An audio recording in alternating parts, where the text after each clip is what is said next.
नमस्कार, आदाब। मैं हूं कामरान हाशमी और आंखों देखा में आप सभी का स्वागत है। आइए नज़र डालते हैं आज के मुख्य समाचार पर। खबर उत्तराखंड के कलियर से है, जहां पर शनिवार को दरगाह ख्वाजा हाफिज शमशुद्दीन तुर्क पानीपती ने सज्जादा नशीन ख्वाजा हाफिज सैयद महराज हुसैन साबरी ने प्राण कलियर स्थित एक प्रेस वार्ता के दौरान कहा कि हल्द्वानी में जो दंगा हुआ है वो निंदनीय है। हम इसकी पुरजोर मजम्मत करते हैं और जनता से अपील करते हैं कि शांति व्यवस्था बनाए रखें, शांति बहाली में शासन प्रशासन का सहयोग करें और जो इस दंगे में शामिल है उसको जांच के माध्यम से सख्त सज़ा दी जाए और जो लोग निर्दोष हैं उनको झूठे मुकदमों में ना फंसाया जाए, जिससे हमारे प्रदेश में अमन चैन का माहौल बना रहे। उन्होंने ये भी कहा कि हमारा हिंदुस्तान एक मोहब्बत का गुलदस्ता है जिसमें हर तरह के फूल हैं, जिन्हें इस खूबसूरत हिंदुस्तान को बनाने में अपना सभी ने योगदान दिया है। इसको आज़ाद कराने में हिंदू, मुस्लिम, सिख, ईसाई सभी ने अपनी अपनी जानों की कुर्बानी कर इसको आज़ाद कराया है। रुड़की से हमारे संवाददाता आरिफ हिंदुस्तानी की रिपोर्ट। उत्तराखंड के हल्द्वानी में जो घटना घटी है, मैं उसकी सख्त से सख्त मजम्मत करता हूँ। वो चाहे कोई भी शरारती तत्व के लोग हों, प्रशासन अपना काम कर रहा है और काफ़ी हद तक प्रशासन ने शरारती तत्व को जो पकड़ा है, मैं समझता हूँ कि काफ़ी कंट्रोल कर लिया है। लेकिन मैं प्रशासन से ये भी गुजारिश करूँगा कि इसमें बेकसूर को ना फांसा जाए और हमारे सूबाए उत्तराखंड के वज़ीर आला जनाब पुष्कर सिंह धामी साहब से मैं मुअद्दिबाना गुजारिश करूँगा कि जिस तरीके से आपने कंट्रोल किया और वहाँ पर जो कर्फ्यू लगा हुआ है और दंगाइयों के ऊपर जो लगाम कसी है, मैं समझता हूँ बहुत अच्छा कंट्रोल किया।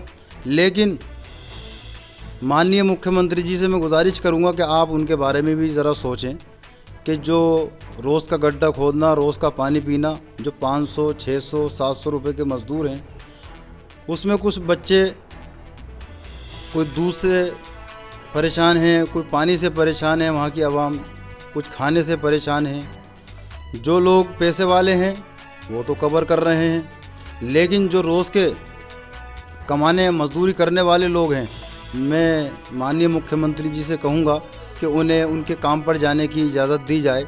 और अभी जैसे मुझे मीडिया के माध्यम से और जो PDF फाइल के थ्रू जो आदेश प्रशासन के मुझे प्राप्त हुए, मैंने देखे, तो उसमें काफ़ी हद तक कर्फ्यू में छूट दी गई। लेकिन उसमें सिर्फ बनबुलपुरा में ही रहने का आदेश है। लेकिन मैं माननीय मुख्यमंत्री जी से मुअद्दिबाना गुजारिश करूंगा कि आप उन लोगों के बारे में ज़रा सोचें जो 500-700 रुपये रोज़ कमाते हैं और अपने बच्चों का पेट भरते हैं, लेकिन अब उनके पास वो ज़रिया माश भी ख़त्म हो गया है क्योंकि उनके पास पैसे नहीं है। वो किसी ना किसी एक दूसरे से उधार लेकर, किसी से रिश्तेदारी में ताल्लुकात के बिहाफ पर पैसा ले लेकर अपने बच्चों का गुज़र बसर कर रहे हैं। तो मैं उनके लिए आपसे मुअद्दिबाना गुजारिश करूंगा कि बराए करम आप उनके लिए छूट दें। और काफ़ी छूट मिल गई है, लेकिन अभी उन लोगों के लिए छूट, यानी कि छूट ये है कि बनबुलपुरा में ही रह सकते हैं, ख़रीदो फ़रोख्त कर सकते हैं। लेकिन वो गरीब बच्चे कहाँ जाएं जिनके माँ बाप 500 रुपये के मज़दूर हैं, वो सिर्फ बनबुलपुरा के हद में ही महदूद रह सकते हैं। लेकिन मैं गुजारिश यही करूँगा कि उन्हें कमाने की, उन्हें काम पर जाने की, ताकि उनके माइंड भी चेंज हों और वो इस घटना से बाहर में निकलें, और ताकि उनके दिलों में और दिमागों में जो खौफ घुस चुका है, अगर वो काम पर जाएंगे तो उनका माइंड चेंज होंगे और उनके दिलों में से, दिमागों में से खौफ दूर होगा, तो उन्हें कामों पर जाने की इजाज़त दी जाए। और मैं हल्द्वानी और उत्तराखंड की आवाम से ये भी गुजारिश करूँगा कि कोई भी तासुबबाजी ना करें, क्योंकि हिंदू, मुसलमान, सिख, ईसाई, इन सभी ने आपस में मिलकर हिंदुस्तान की आज़ादी के लिए मिलजुल कर कुर्बानियाँ पेश की हैं। हिंदुस्तान एक मोहब्बत का गुलदस्ता है।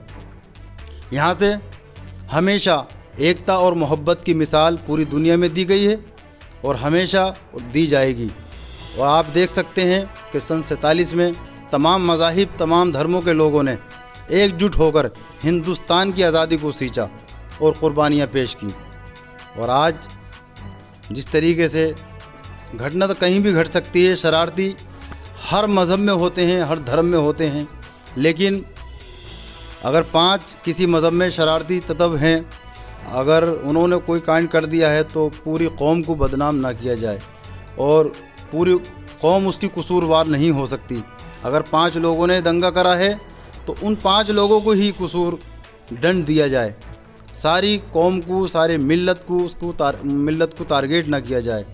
तो मैं उत्तराखंड सरकार से गुजारिश करूंगा कि हल्द्वानी के ऊपर ख़ास तौर से बनबलूपुरा पर, उन मज़दूर भाइयों पर, वहाँ की आवाम पर, वहाँ की ख़वातीन पर रहम किया जाए। आंखों देखा में आज के लिए बस इतना ही। कल फिर मुलाकात होगी कुछ नए खबरों के साथ। तब तक के लिए दीजिए इजाज़त। नमस्कार।